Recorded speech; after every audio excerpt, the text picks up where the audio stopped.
So hello, welcome to my YouTube channel. അപ്പോൾ നമ്മൾ actually കുറേ ആയല്ലേ വീഡിയോ ഒക്കെ ചെയ്തിട്ട്. അപ്പം ഞാൻ വിചാരിച്ച് ലൈക്ക് പ്ലേസ്മെന്റ് സമയമായിട്ടുണ്ട് എൻ്റെ ജൂനിയേഴ്സിന് ഒക്കെ. ഇത് 2025 പാസ് ഔട്ട്സിന് ഇപ്പം പ്ലേസ്മെന്റ് സമയമായിട്ടുണ്ട്. അപ്പം they are very doubtful actually എന്ത് പഠിക്കണം, എന്തൊക്കെ തുടങ്ങണം. അങ്ങനെ കുറച്ച് പേരൊക്കെ എനിക്ക് ഒരു കൺസേൺ തന്നു. ഐ ഡോണ്ട് നോ ബാക്കിയുള്ളവരുടെ കാര്യങ്ങളൊന്നും എനിക്ക് അറിയത്തില്ല. പക്ഷെ ഒരു ബേസിക് വീഡിയോ ഇട്ടാലോ എന്ന് ഞാനിങ്ങനെ ആലോചിച്ചു. ലൈക്ക് എന്തൊക്കെയായിരുന്നു എൻ്റെ പ്രിപ്പറേഷൻ സ്ട്രാറ്റജീസ്, പിന്നെ എൻ്റെ ഫ്രണ്ട്സിൻ്റെ പ്രിപ്പറേഷൻ സ്ട്രാറ്റജീസ് ഒക്കെ വെച്ച് ഐ ബിലീവ് ലൈക്ക് ഒരു ഷോർട്ട് വീഡിയോ ആയിരിക്കും ഇത്. ഈ വീഡിയോ എന്ന് വെച്ചാൽ ഒരു സ്ട്രക്ചറും ഒരു ടിപ്സ് ഒക്കെ ആയിരിക്കും ഉള്ളത്. ഒരു സ്ട്രക്ചർ എങ്ങനെയാണ് പ്ലേസ്മെന്റിനെ കാണേണ്ടത്, പിന്നെ പ്ലേസ്മെന്റിൽ എന്തൊക്കെ റൗണ്ട്സ് ആണുള്ളത്, അതിൻ്റെ ഒരു ക്ലിയർ കട്ട് ഒരു ഐഡിയ നിങ്ങൾക്ക് കിട്ടുമെന്ന് ഞാൻ വിശ്വസിക്കുന്നു. പിന്നെ അതുകൂടാതെ നിങ്ങൾക്ക് ആക്ച്വലി ഓരോ കമ്പനീസിന്, അതായത് സ്പെസിഫിക്കലി ഒറാക്കിൾ, എയർ ഇന്ത്യ, അങ്ങനെ കുറച്ച് നല്ല അടിപൊളി കമ്പനീസിന്റെ തന്നെ വീഡിയോസ് വേണമെങ്കിൽ ഡു കമൻ ഹിയർ. അല്ലെങ്കിൽ എനിക്ക് അറിയത്തില്ല ആക്ച്വലി അത് നിങ്ങൾക്ക് ആവശ്യമുണ്ടോ ഇല്ലയോ എന്ന്. സോ ഐ പ്രിഫർ ലൈക്ക് ഇത് ഭയങ്കര ഒരു യൂസ്ഫുൾ വീഡിയോ ആണെന്ന് ഞാൻ വിശ്വസിക്കുന്നു. കാരണം ഇത് ഭയങ്കര പ്രിസൈസ് ആയിരിക്കും, എന്തൊക്കെയുണ്ട് എന്നുള്ള കാര്യങ്ങളൊക്കെ ഞാൻ ഡീറ്റെയിൽ ആയിട്ട്. ഇത് ഒരു ഭയങ്കര ഷോർട്ട് കട്ടിൽ, ഒരു ഭയങ്കര ഒരു നമ്മുടെ എക്സാമിന് പോകുമ്പോൾ നമ്മൾ ഷോർട്ട് നോട്ട്സ് എഴുതി വെക്കുമല്ലേ, അതുപോലെ ഒരു ഭയങ്കര ഷോർട്ടാണ്. So you should try it. അതായത് ഇത് ഭയങ്കര ഷോർട്ടായിട്ടുള്ള കുറച്ച് കാര്യങ്ങളാണ്. അപ്പൊ അത് ആക്ച്വലി നിങ്ങൾ വേണം അതൊരു ടൈം എടുത്ത് അതിന്റെ ഡീറ്റെയിൽസും കാര്യങ്ങളും ഞാൻ ഇതിനകത്ത് തന്നെ, ഇത് വീഡിയോയുടെ ഡിസ്ക്രിപ്ഷനിൽ ഞാൻ എല്ലാത്തിൻ്റെയും ലിങ്ക്സ് ഒക്കെ മീൻസ് ആഡ് ചെയ്യുന്നതായിരിക്കും. So you need to watch that, അല്ലെങ്കിൽ you need to practise that. അപ്പം ദാറ്റ്സ് യുവർ ജോബ്. അപ്പം എന്തെങ്കിലും ഡൗട്ട്സും കാര്യങ്ങളും ഉണ്ടെങ്കിൽ കമന്റിൽ ഇട്ടാൽ മതി, അല്ലെങ്കിൽ ലൈക്ക് ലിങ്ക്ഡിനോ ഏതെങ്കിലും സോഴ്സിലൂടെ ചോദിച്ചാൽ മതി. സോ നെക്സ്റ്റ് വീഡിയോയിൽ ഞാൻ എക്സ്പ്ലെയിൻ ചെയ്യും. സോ അപ്പം നമുക്ക് സമയം കളയണ്ട, നമുക്ക് നമ്മുടെ വീഡിയോയിലോട്ട് കിടക്കാം. സോ ഹലോ, അപ്പം നമുക്കിത് നോക്കാം. ഇതിൻ്റെ അകത്ത് ആക്ച്വലി എന്തൊക്കെയാണ് ഉള്ളതെന്ന് ജസ്റ്റ് ഒന്ന് നമുക്ക് വ്യൂ ചെയ്ത് നോക്കാം. ഇതിൻ്റെ അകത്ത് നമുക്ക് ആപ്റ്റിറ്റ്യൂഡ് റൗണ്ട് ഉണ്ട്, technical round 1, technical round 2 and HR round. അപ്പം ഒരു ബേസിക് ഒരു ഇൻ്റർവ്യൂ പ്രൊസീജിയേഴ്സിനകത്ത് അതിനകത്ത് ആപ്റ്റിറ്റ്യൂഡ് റൗണ്ട് ഉണ്ട്, ടെക്നിക്കൽ റൗണ്ട് 1 ഉണ്ട്, ടെക്നിക്കൽ റൗണ്ട് 2 ഉണ്ട്, HR റൗണ്ട് ഉണ്ട്. അപ്പം ആപ്റ്റിറ്റ്യൂഡ് റൗണ്ട് എന്ന് പറഞ്ഞാൽ ബേസിക്കലി നമ്മൾ വരുന്ന സമയത്ത് ആപ്റ്റിറ്റ്യൂഡ് റൗണ്ടിൽ indiabix.com സൈറ്റിലേക്ക് നമുക്കൊന്ന് പോകാം. അതായത് indiabix എന്ന് പറഞ്ഞാൽ ഒരു ബേസിക് ആയിട്ടുള്ള ഒരു വെബ്സൈറ്റാണ്. ആ വെബ്സൈറ്റ് എന്ന് വെച്ചാൽ എനിക്കറിയാം, ഏറെക്കുറെ എല്ലാ പ്ലേസ്മെന്റ് പ്രിപ്പയർ ചെയ്യുന്നവർക്കും അതറിയാം. അപ്പൊ ഇതിൻ്റെ അത് ജനറൽ ആപ്റ്റിറ്റ്യൂഡ്, അതിനകത്ത് തന്നെ അരിത്മെറ്റിക് ആപ്റ്റിറ്റ്യൂഡ് ഉണ്ട്. ക്വസ്റ്റ്യൻസ് ഒക്കെ ഭയങ്കര പ്രിസൈസ് ആയിട്ടായിരിക്കും. ഇപ്പം പ്രോബ്ലംസ് ഓൺ ട്രെയിൻസ് ഉണ്ട്. പിന്നെ അങ്ങനെ ലൈക്ക് പർട്ടിക്കുലർലി എനിക്കിത് ഭയങ്കര ഹെൽപ്ഫുൾ ആയി എന്ന് വേണമെങ്കിൽ പറയാം കേട്ടോ. എനിക്കിത് ഭയങ്കര ഹെൽപ്ഫുൾ ആയിരുന്നു. പിന്നെ ഇതിനകത്ത് തന്നെ നമുക്ക് വേണമെങ്കിൽ ഓൺലൈൻ ടെസ്റ്റേഴ്സ് ഒക്കെ അപ്ലൈ ചെയ്യാം. പിന്നെ ഏത് എഞ്ചിനീയറിംഗ്, ഇപ്പം EC ആണോ, CS ആണോ, ട്രിപ്പിൾ ആണോ, ഏത് എഞ്ചിനീയറിംഗ്, ഇപ്പം CSE ഞാൻ എടുക്കുവാണെങ്കിൽ CSE തന്നെ ഏതിലാണ്, നെറ്റ്വർക്കിങ്ങിനെ പറ്റിയാണോ, അല്ലെങ്കിൽ എന്തെങ്കിലും ഡിജിറ്റൽ ഡേറ്റാബേസ് സിസ്റ്റം ആണോ, കമ്പ്യൂട്ടർ ഫണ്ടമെന്റൽസ് റിലേറ്റഡ് ക്വസ്റ്റ്യൻസ് ആണോ വേണ്ടത്. സോ അതൊക്കെ നമുക്ക് പ്രിഫറബിളി ഇതിൻ്റെ അകത്ത് ഇങ്ങനെ ചെയ്യാൻ പറ്റും.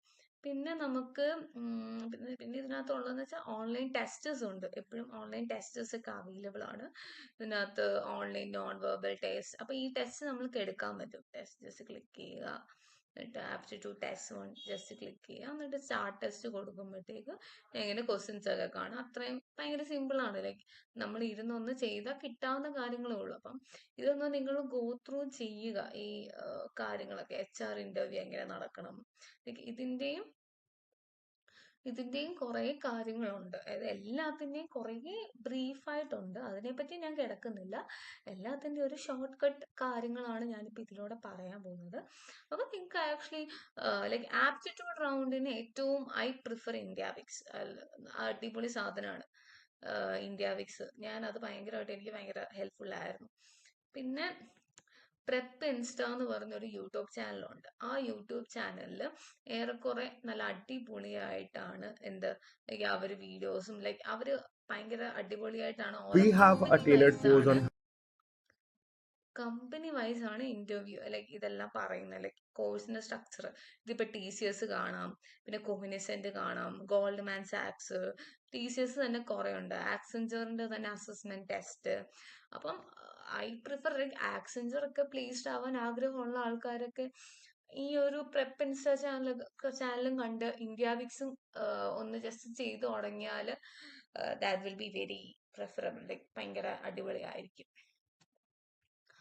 പിന്നെ നമുക്ക് അടുത്തത് ഉള്ളത് എന്താന്ന് വെച്ചാൽ അടുത്തത് നമുക്ക് ഉള്ള round technical round 1, technical round 2, HR round. പിന്നെ for some companies group discussion കാണും, ഡിബേറ്റും കാണും. അപ്പം ഗ്രൂപ്പ് ഡിസ്കഷനും ഡിബേറ്റിന് ആക്ച്വലി നമുക്കൊരു നല്ല കമ്മ്യൂണിക്കേഷൻ സ്കില്ല് വേണം.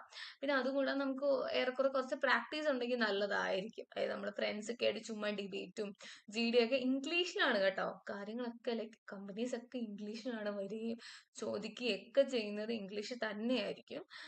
GDയും ഡിബേറ്റും ബേസിക് ആയിട്ടുള്ള കാര്യങ്ങളാണ്. അതിപ്പം നമ്മുടെ ഇന്ത്യ വിക്സിലുണ്ട്. പിന്നെ ഗീക്സ് ഫോർ ഗീക്സ്, അത് ആക്ച്വലി നിങ്ങൾ കേട്ടിട്ടുള്ളതായിരിക്കും. ഗീക്സ് ഫോർ ഗീക്സിലും അത്യാവശ്യം നല്ല കണ്ടന്റ്സ് ഉണ്ട്. ആക്ച്വലി നമുക്ക് ഹെൽപ്ഫുൾ ആയിട്ടുള്ള കുറേ കാര്യങ്ങൾ ഉള്ളൊരു സൈറ്റാണ് ഗീക്സ് ഫോർ. DSAയുടെ ഡെവലപ്മെന്റ്, ജാവ ഡെവലപ്മെന്റ്, ഇതിൻ്റെ അകത്തും ഇപ്പം നമ്മൾ ആക്ച്വലി ഗ്രൂപ്പ് ഡിസ്കഷൻ എന്ന് കൊടുത്താൽ ഗ്രൂപ്പ് ഡിസ്കഷന്റെ കാര്യങ്ങളും ഇതിനകത്ത് വരും. പക്ഷെ ഗ്രൂപ്പ് ഡിസ്കഷന്റെ മെറ്റീരിയൽസ് പോലെ ആയിരിക്കും ഇതിൽ അവൈലബിൾ. ടോപ്പ് 7 കണ്ടോ, top 7 group discussion to crack interview, അങ്ങനെയൊക്കെ. അപ്പം ഇതൊക്കെ ചിലപ്പം കുറച്ച് പെയ്ഡ് വേർഷൻ ഒക്കെ ആയിരിക്കാം. അപ്പൊ എനിവേസ് ഇഫ് പെയ്ഡ് അല്ലെങ്കിൽ നിങ്ങൾ ആക്ച്വലി അത് യൂസ് ചെയ്യുക. പെയ്ഡ് ആണെങ്കിലും ഞാൻ കുറച്ച് കോഴ്സൊക്കെ പെയ്ഡ് ആയിട്ട് എടുത്തിട്ടുണ്ട്. സോ അപ്പൊ നമുക്ക് ആക്ച്വലി ഇനിയും ഞാൻ പറഞ്ഞ പോലെ ഗ്രൂപ്പ് ഡിസ്കഷന് നിങ്ങൾക്ക് ഒരു പർട്ടിക്കുലർ വീഡിയോ സെപ്പറേറ്റ് വേണം. ഞാനൊരു ഐ തിങ്ക് ഒരു 4-5 ഗ്രൂപ്പ് ഡിസ്കഷനിൽ മീൻസ് ഇന്നോൺ ചെയ്തിട്ടുണ്ട്, ഡിബേറ്റിലും ചെയ്തിട്ടുണ്ട്. സോ അതെനിക്ക് മിക്കവാറും നിങ്ങളെ ഹെൽപ്പ് ചെയ്യാൻ പറ്റുമായിരിക്കും. നിങ്ങൾക്ക് അതുകൂടാതെ വേറെ എന്തെങ്കിലും ഹെൽപ്പ് കാര്യങ്ങൾ വേണമെങ്കിൽ ജസ്റ്റ് ഒന്ന് കമന്റ് ചെയ്താൽ മതി. അല്ലെങ്കിൽ ഗീക്സ് ഫോർ ഗീക്സിലും കാണും. പിന്നെന്താ, പിന്നെ ഈ ഞാൻ പറഞ്ഞ ഇന്ത്യ വിക്സിലും ഗ്രൂപ്പ് ഡിസ്കഷനെ പറ്റി ഉണ്ട് അത്യാവശ്യം. ഓക്കെ, നമുക്കിനി major and part. Aptitude round ഒക്കെ നമ്മളൊക്കെ ക്ലിയർ ചെയ്യും. അതായത് ഈവൻ നമുക്ക് അതൊക്കെ ഭയങ്കര സിമ്പിളാ. നമ്മൾ +2 പഠിച്ച മാത്സും അങ്ങനത്തെ കുറച്ച് ബേസിക് കാര്യങ്ങളുണ്ടെങ്കിൽ ആപ്റ്റിറ്റ്യൂഡ് റൗണ്ട് ക്ലിയർ ചെയ്യും. മേജർ പാർട്ട് എന്ന് പറഞ്ഞാൽ ടെക്നിക്കൽ റൗണ്ട് 1, ടെക്നിക്കൽ റൗണ്ട് 2. അപ്പൊ ഈ 2 റൗണ്ടുകൾ എങ്ങനെ നിങ്ങൾ ക്ലിയർ ചെയ്യും എന്നതാണ് ഏറ്റവും വലിയ ക്വസ്റ്റ്യൻ. അവിടെയുമാണ് ഫിൽട്രേഷൻ പ്രോസസ് ഏറ്റവും കൂടുതൽ നടക്കുന്നത്. ടെക്നിക്കൽ റൗണ്ട് 1ലും ടെക്നിക്കൽ റൗണ്ട് 2ലുമാണ്. ടെക്നിക്കൽ റൗണ്ട് 1 എന്താ 2 എന്താന്ന് വെച്ചാൽ ഇവിടെ രണ്ടിടത്തും കോഡിംഗ് ക്വസ്റ്റ്യൻസ് തന്നെയായിരിക്കും വരുന്നത്. ചിലപ്പോൾ ആദ്യത്തെ ലൈക്ക് ടെക്നിക്കൽ റൗണ്ട് 1ൽ ചിലപ്പോൾ ബേസിക് ആയിട്ടുള്ള കോഡിംഗ് ക്വസ്റ്റ്യൻ ആയിരിക്കും. അത് ഡിപ്പെൻസ് ഓൺ കമ്പനി ആയിരിക്കും. 2ല് കുറച്ചുകൂടി ടഫ് അല്ലെങ്കിൽ കുറച്ചുകൂടി DSA അങ്ങനത്തെ കുറച്ച് കാര്യങ്ങളൊക്കെ ആഡ് ഓൺ ചെയ്തുള്ളൊരു റൗണ്ട് ആയിരിക്കും. അപ്പം കോഡിങ്ങിൽ ഐ പ്രിഫർ ആക്ച്വലി ഇപ്പൊ നിങ്ങൾ C ആണ്. ഇപ്പൊ നിങ്ങൾ ആദ്യം ഒരു ലാംഗ്വേജ് നിങ്ങൾ ഫിക്സ് ചെയ്യണം. അത് ഭയങ്കര ഇമ്പോർട്ടൻ്റ് ആണ്. അതായത് നിങ്ങൾ ഏത് ലാംഗ്വേജിലാണ് കോഡ് ചെയ്യാൻ പോകുന്നതെന്ന് യു മസ്റ്റ് ബി ഭയങ്കര പ്രിസൈസ് ആയിരിക്കണം അതിനെ പറ്റി. അപ്പം ഞാൻ പർട്ടിക്കുലർലി C എടുക്കുവാന്ന് വിചാരിക്കുക, അല്ലെങ്കിൽ എനിക്ക് C ലാംഗ്വേജിനെ പറ്റി പഠിക്കണമെങ്കിൽ ഐ പ്രിഫർ അപ്ന കോളേജ്. അതായത് അപ്ന കോളേജിൽ C അടിപൊളിയായിട്ടാണ് പഠിപ്പിക്കുന്നത്. ഞാൻ അപ്ന കോളേജിനെ കണ്ടിട്ട് തന്നെ പഠിച്ചത്. സോ ഐ പ്രിഫർ അപ്ന കോളേജിലെ എല്ലാ സിയുടെ A to Z കാര്യങ്ങൾ അപ്ന കോളേജിൽ നല്ല രീതിയിൽ പറഞ്ഞിട്ടുണ്ട്. ഇതൊരു പ്രൊമോഷൻ വീഡിയോ അല്ല, ഇത് എൻ്റെ എക്സ്പീരിയൻസ് കൊണ്ട് ഞാൻ പറയുന്നതാണ്. സോ അപ്പൊ അത് നിങ്ങൾ നോക്കുക. പിന്നെ നമുക്ക് നോക്കേണ്ട കാര്യം ഈ ഒരു ലിങ്ക് നോക്കുക, ഫൈൻഡ് ദ മിനിമം നമ്പർ. ഇതെന്ന് വെച്ചാൽ ബേസിക് ആയിട്ടുള്ള ഇതൊരു ചാനലാണ്. In this video, I'm going to show minimum number in array. ഈ ഒരു ക്വസ്റ്റ്യൻ എന്ന് വെച്ചാൽ കുറച്ചായത് നമ്മളിപ്പം ഭയങ്കര എനിക്ക് കോഡിങ്ങിന്റെ A to Z ഒന്നും അറിയത്തില്ല.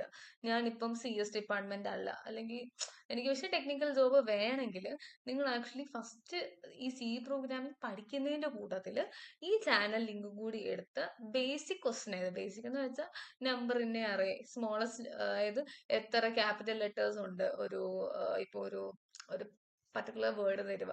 ഇപ്പൊ എന്റെ തന്നെ പേര് സോന ഫിലിപ്പ് എന്ന് എടുക്കുമ്പോൾ അതിനകത്ത് എത്ര ക്യാപിറ്റൽ ലെറ്റേഴ്സ് ഉണ്ട്, എത്ര സ്മോൾ ലെറ്റേഴ്സ് ഉണ്ട്, പിന്നെ ഒരു അറയിൽ എത്ര ഡിജിറ്റ്സ് ഉണ്ട്, എത്ര ലെറ്റേഴ്സ് ഉണ്ടെന്നൊക്കെ പറഞ്ഞ് ചോദിക്കുന്ന ഭയങ്കര ബേസിക് ക്വസ്റ്റ്യന്റെ ഒരു ചാനൽ ലിസ്റ്റ് ആണിത്. അപ്പം ഇഫ് യു ലൈക്ക് നിങ്ങളത് കണ്ടു നോക്കാനേ ഞാൻ പറയത്തുള്ളൂ. നല്ല വീഡിയോ ആണത്. പിന്നെ പ്ലാറ്റ്ഫോംസിനെ പറ്റി പറയാനാണെങ്കിൽ അപ്പൊ നമുക്ക് ഇനി ഉപയോഗിക്കുന്ന പ്ലാറ്റ്ഫോംസിനെ പറ്റി പറയാനാണെങ്കിൽ ഇപ്പൊ നിങ്ങൾ ഞാൻ യൂസ് ചെയ്ത പ്ലാറ്റ്ഫോം ആയിരുന്നു കോഡ് ഷെഫ് എന്ന് പറഞ്ഞ പ്ലാറ്റ്ഫോമാണ് ഞാൻ യൂസ് ചെയ്തത്. ഞാൻ നിങ്ങളെ കാണിക്കാം. ഇതാണ് കോഡ് ഷെഫിന്റെ ഒരു സ്ക്രീൻ പോലെ. ഇതാണ് അതിന്റെ ഡാഷ്ബോർഡ്. കോഡ് ഷെഫ് എന്ന് പറഞ്ഞാൽ എല്ലാരും പറയാം ഹാക്കർ റാങ്ക് യൂസ് ചെയ്യുക, ലീഡ് കോഡ് യൂസ് ചെയ്യുക, അങ്ങനെയൊക്കെ പറയും. പക്ഷെ ഒരു പ്രിഫറബിളി ഞാൻ ഭയങ്കര ബിഗിനർ ആയിരുന്നു. ഞാനൊരു വേറെ ഡിപ്പാർട്ട്മെന്റിൽ നിന്ന് ആയതുകൊണ്ട് ഭയങ്കര ബിഗിനർ ആയതുകൊണ്ട് തന്നെ കോഡ് ഷെഫ് എന്നെ നല്ല രീതിയിലാണ് ഹെൽപ്പ് ചെയ്തത്. കാരണം കോഡ് ഷെഫ് നല്ല രീതിയിലാണ് അവരുടെ റെപ്രസെന്റേഷനും കുഞ്ഞു പിള്ളേർക്ക് പറഞ്ഞു കൊടുക്കുന്ന രീതിയിലാണ് അവരുടെ കുറേ കാര്യങ്ങൾ. അപ്പൊ നമുക്കിപ്പോ പൈത്തൺ പഠിക്കണോ, അല്ലെങ്കിൽ ഗോ എന്ന് പറഞ്ഞ ലാംഗ്വേജ് ഉണ്ട്, പ്രോബ്ലം സോൾവിങ് ഇൻ സി, അതൊക്കെ ഭയങ്കര ബേസിക് ആയിട്ട് ഇവർ പഠിപ്പിക്കുന്നത്. അപ്പൊ നിങ്ങൾ ആദ്യം ഒരു അക്കൗണ്ട് തുടങ്ങുക, പിന്നെ ബേസിക് ആയിട്ടുള്ള സ്ട്രക്ചേഴ്സ് ഒക്കെയാണ് ഇതിൽ വരുന്നത്. ഇതിൽ നല്ല ഇതിപ്പോ ഒരു question, how to accept multiple inputs in a line എന്നുള്ളൊരു ക്വസ്റ്റ്യൻ ആണ്. അപ്പൊ ഇതിനകത്ത് നിങ്ങൾക്ക് ഇപ്പൊ ആൻസർ അറിയത്തില്ലെങ്കിൽ 2-3 പ്രാവശ്യം തെറ്റ് കാണിക്കുമ്പോഴത്തേക്ക് അവരൊരു ഹെൽപ്പ് ഓപ്ഷൻ ഇടും. അവിടെ ഹെൽപ്പ് ജസ്റ്റ് പ്ലസ് ക്ലിക്ക് ചെയ്താൽ അതിന്റെ ആൻസർ മീൻസ് പർട്ടിക്കുലർലി ആൻസറും സ്റ്റെപ്പും ഒക്കെ നല്ല രീതിയിൽ പറഞ്ഞു തരുന്ന ഒരു പ്ലാറ്റ്ഫോമാണ് കോഡ് ഷെഫ്. ഇതിന്റെ ഒരു പ്രാക്ടീസ് പൈത്തൺ അതിലേക്ക് പോവാണെങ്കിൽ ഇപ്പൊ നിങ്ങൾക്ക് തന്നെ ചെയ്യാനുള്ളത് ഇതുണ്ടോ, what does the following code snippet do, എന്താണ് ഇത് ചെയ്യുന്നത്? Add 2 numbers, read 2 numbers. അത് ജസ്റ്റ് ക്ലിക്ക് ചെയ്യുക, എന്നിട്ട് നമുക്ക് ഓരോ സ്ട്രീക്ക്, അതായത് നമ്മൾ സ്നാപ്ചാറ്റിലൊക്കെ സ്ട്രീക്സ് കിട്ടത്തില്ലേ, അതുപോലെ ഇതിൽ സ്ട്രീക്സ് ഇടുക. ഭയങ്കര ഒരു യൂസർ ഫ്രണ്ട്ലി ഒരു ആപ്പ് പോലെ എനിക്ക് തോന്നിയിട്ടുണ്ട്. ഇത് ആപ്പല്ല, ഇതൊരു പ്ലാറ്റ്ഫോം. കോൺസെപ്റ്റ് നല്ലതാണ്. ലീഡ് കോഡ് എന്ന് വെച്ചാൽ കുറച്ചുകൂടി നിങ്ങൾ അഡ്വാൻസ് ആയിട്ട് ലീഡ് കോഡ് നോക്കുന്നതായിരിക്കും എപ്പോഴും നല്ലത്. ലീഡ് കോഡിലെ പ്രോബ്ലംസ് ഒക്കെ അത്യാവശ്യം നല്ല ലെവലാണ്. ഗൂഗിൾ, ആമസോൺ, മൈക്രോസോഫ്റ്റ് അങ്ങനത്തെ കമ്പനീസ് ഒക്കെ ലീഡ് കോഡിന്റെ ക്വസ്റ്റ്യൻസ് ഇത് കണ്ടോ, കുറെ ക്വസ്റ്റ്യൻ ലിസ്റ്റ് ഉണ്ട്. ഈ ക്വസ്റ്റ്യൻസ് ഒക്കെ ചെയ്താൽ തന്നെ നിങ്ങൾ അടിപൊളി കോഡറാവും. പക്ഷെ ഇറ്റ് ടേക്സ് ടൈം. ആദ്യം 2 സമ്മിന്റെ കണ്ടു, പിന്നെ ആഡ് 2 നമ്പേഴ്സ്. അപ്പൊ പതിയെ പതിയെ പതിയെ ചെയ്തു തുടങ്ങിയാൽ മതി. ആദ്യം ഈസി ആക്കുക. ഇതിപ്പോ ഡിഫിക്കൽട്ടി ലെവൽ ഈസി മാത്രമുള്ള ക്വസ്റ്റ്യൻസ് വരും. അപ്പൊ ഈസി ക്വസ്റ്റ്യൻസ് മാത്രം ചെയ്ത് പോവുക. അപ്പൊ ലാസ്റ്റ് നമ്മൾ തന്നെ ചിന്തിക്കാനുള്ള ഇതിനൊരു തിങ്കിങ് സ്കില്ലോ, നിങ്ങൾ ആക്ച്വലി +2 ഒക്കെ പഠിച്ചവരാണെങ്കിൽ അറിയാം, ഇതൊരു തിങ്കിങ് എബിലിറ്റി ആണ് നമ്മുടെ കാണിക്കുന്നത്. അതിങ്ങനെ പതിയെ പതിയെ പതിയെ പതിയെ ഇറ്റ് ടേക്സ് ടൈം. ഒരു 1 മന്ത് ഒക്കെ എടുക്കും നിങ്ങൾ ഒരു അടിപൊളി കോഡർ ആവാൻ. പക്ഷെ എന്നാലും പ്രാക്ടീസ് ചെയ്താൽ അടിപൊളി ആയിരിക്കും. പിന്നെ ഗീക്സ് ഫോർ ഗീക്സ് എന്ന് വെച്ചാൽ എല്ലാത്തിനും ഭയങ്കര സൂപ്പർ സാധനം. ഗീക്സ് ഫോർ ഗീക്സ് ഇന്റർവ്യൂസിനാണെങ്കിലും ഇപ്പൊ നമുക്ക് എന്തെങ്കിലും കോഴ്സ് എടുക്കാനാണെങ്കിലും ഒക്കെ എടുക്കും. ഇപ്പൊ നിങ്ങൾക്ക് പുതിയൊരു ലാംഗ്വേജ് ഇപ്പൊ ജാവ ഒക്കെ എടുക്കാൻ ഐ പ്രിഫർ യൂഡമി എടുക്കുന്നതായിരിക്കും. യൂഡമിയിൽ പഠിക്കുന്നതായിരിക്കും നല്ലതെന്ന് പറയുന്നു. പക്ഷെ അല്ലാതെ ബേസിക് ഈ സിയും കാര്യങ്ങളും ഒക്കെ നിങ്ങൾ എങ്ങനത്തെ പ്ലാറ്റ്ഫോംസ് യൂസ് ചെയ്ത് പഠിച്ചാലും നല്ലതാ. കോഡ് ഷെഫിന്ന് ഇപ്പം നിങ്ങളൊരു ഭയങ്കര ബേബിയാന്ന് വിചാരിക്കുക, കോഡിങ്ങിൽ ഒരു ഭയങ്കര ബേബി ആണെങ്കിൽ ഐ പ്രിഫർ കോഡ് ഷെഫ്. കോഡ് ഷെഫിൽ തുടങ്ങുക. കോഡ് ഷെഫിൽ പതിയെ പതിയെ പതിയെ പതിയെ ചെയ്യാൻ തുടങ്ങിയിട്ട് ലീഡ് കോഡ് ലെവലിലേക്ക് ആവുക. അതാണ് ഒരു ടിപ്പ് എന്ന് പറഞ്ഞാൽ അത്രേ ഉള്ളൂ. പിന്നെ ഈ things to do before appearing for testers, അതായത് നിങ്ങൾ ടെസ്റ്റ് അപ്പിയർ ചെയ്യുന്നതിന് മുന്നേ നിങ്ങൾ ആക്ച്വലി ആലോചിക്കേണ്ട കാര്യം എന്ന് വെച്ചാൽ കോഡിംഗ് ക്വസ്റ്റ്യൻ അറ്റ്ലീസ്റ്റ് 1 മണിക്കൂർ, അതായത് നിങ്ങൾക്ക് ആക്ച്വലി ഒരു ടെക്നിക്കൽ അല്ലെങ്കിൽ സോഫ്റ്റ്വെയർ ഡെവലപ്പറിലേക്കാണ് പോവേണ്ടതെങ്കിൽ അറ്റ്ലീസ്റ്റ് 1 മണിക്കൂർ, ഒരു 2-3 ചിലപ്പോൾ ഒരു കോഡിംഗ് ക്വസ്റ്റ്യൻ ആയിരിക്കും നിങ്ങൾക്ക് ചെയ്യാൻ പറ്റുന്ന ആ 1 മണിക്കൂർ. എന്നാലും സാരമില്ല, രണ്ടാമത്തെ ദിവസം 2 ക്വസ്റ്റ്യൻസ് ആക്കണം. അങ്ങനെ അങ്ങനെ അങ്ങനെ ഇമ്പ്രൂവ് ചെയ്ത് പോയാൽ നിങ്ങളുടെ കോഡിംഗ് സ്കിൽ ഞാൻ ഉറപ്പ് പറയാം നല്ല രീതിയിലായി പോകും. പിന്നെ കോൺസെൻട്രേറ്റ്, അതായത് ഒരു ലാംഗ്വേജിൽ സ്റ്റിക്ക് ഓൺ ചെയ്യണം. ഒന്നെങ്കിൽ പൈത്തൺ, അല്ലെങ്കിൽ സി, അല്ലെങ്കിൽ ജാവ. ഇതിൽ ഏതെങ്കിലും ഒരു ലാംഗ്വേജിൽ നിങ്ങൾ എപ്പോഴും സ്റ്റിക്ക് ഓൺ ചെയ്യണം. പിന്നെ ക്വസ്റ്റ്യൻ എന്ന് പറയുന്നത് ചിലപ്പോൾ നമുക്ക് കുറെ ടെസ്റ്റ് കേസ് തരുമായിരിക്കും. അതായത് ചുമ്മാ പർട്ടിക്കുലർലി നമ്മൾ ഈ ആൻസർ ഷീറ്റ് ക്വസ്റ്റ്യൻ തരുന്നു, ആൻസർ എഴുതുന്നു, ആ ഒരു ടിപ്പിക്കൽ അല്ല. അല്ലെങ്കിൽ നമ്മൾ എക്സാമിനൊക്കെ എഴുതുന്ന പോലെ okay write a code to define this, അല്ലെങ്കിൽ code to solve this problem എന്ന് പറഞ്ഞ കോഡ് മാത്രം എഴുതിയാൽ പോരാ. കോഡൊക്കെ നമുക്ക് ആക്ച്വലി 2 ടെസ്റ്റ് കേസ് ഉണ്ട്. ടെസ്റ്റ് കേസ് തന്നെ 2 ടൈപ്പ് ഉണ്ട്. ഒന്ന് ജനറൽ ആയിട്ടുള്ള ടെസ്റ്റ് കേസും ഉണ്ട്, അവർ കുറച്ച് ടെസ്റ്റ് കേസ് തരും, അത് നമ്മൾ സോൾവ് ചെയ്യണം. പിന്നെ അതായത് ഒരു n കേസസ് വന്നാൽ, അല്ലെങ്കിൽ ഒരു ടിപ്പിക്കലി n നമ്പേഴ്സ് വന്നാൽ സോൾവ് ചെയ്യാൻ പറ്റുന്ന രീതിയിലായിരിക്കണം നമ്മുടെ കോഡ്. അത്രയും പ്രിസൈസ് ആയിട്ടുള്ള കോഡായിരിക്കണം.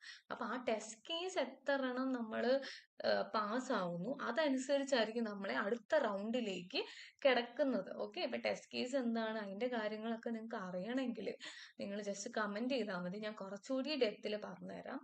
സോ ഇതായിരുന്നു ഈ വീഡിയോയുടെ ഒരു ഭയങ്കര ഡീപ്പ് ഒരു കുറച്ച് കുഞ്ഞി കുഞ്ഞി കാര്യങ്ങളാണ് ഞാൻ പറഞ്ഞത്. കുഞ്ഞിന്ന് വെച്ചാൽ കുറച്ച് ബേസിക് കാര്യങ്ങളാണ്. അതായത് നിങ്ങൾ ആക്ച്വലി പ്ലേസ്മെന്റ് അങ്ങനത്തെ കാര്യങ്ങളിലേക്ക് ഇരിക്കുന്നതിന് മുന്നേ എത്രയെങ്കിലും നിങ്ങൾക്ക് അറിഞ്ഞിരിക്കണം. എന്നിട്ട് വേണം നിങ്ങൾ ചിലപ്പോൾ അപ്പ് ചെയ്യാൻ. ചിലപ്പോൾ ആദ്യം ചിലപ്പോൾ കമ്പനിക്കൊന്നും കിട്ടിയെന്ന് വരത്തില്ല, പക്ഷെ ട്രൈ ആൻഡ് ട്രൈ കുറേ കമ്പനീസ് ഒക്കെ വരും. സോ നിങ്ങൾ ആക്ച്വലി വെയിറ്റ് ചെയ്യാതെ പ്രാക്ടീസ് ചെയ്തുകൊണ്ടിരിക്കുക. ലൈക്ക് ചിലപ്പോൾ മടുപ്പൊക്കെ ഫീൽ ചെയ്യാം, അതിനെപ്പറ്റി ഞാൻ ഒരു വീഡിയോയിൽ ഷെയർ ചെയ്യാം. അപ്പൊ അങ്ങനെ കുറച്ച് കാര്യങ്ങളൊക്കെ വരുമ്പോഴത്തേക്കും സോ ഡോണ്ട് ഫീൽ ഭയങ്കര ഒരു അഗ്രസീവോ ഒരു ഭയങ്കര സാഡ് നേച്ചർ ഒന്നും കാണിക്കാതെ ഒരു ഹോപ്പ് എപ്പോഴും ഉണ്ടായിരിക്കണം. Okay, so yeah this is vote the video. ഇതാണ് നമ്മുടെ ഒരു ബ്രീഫ്.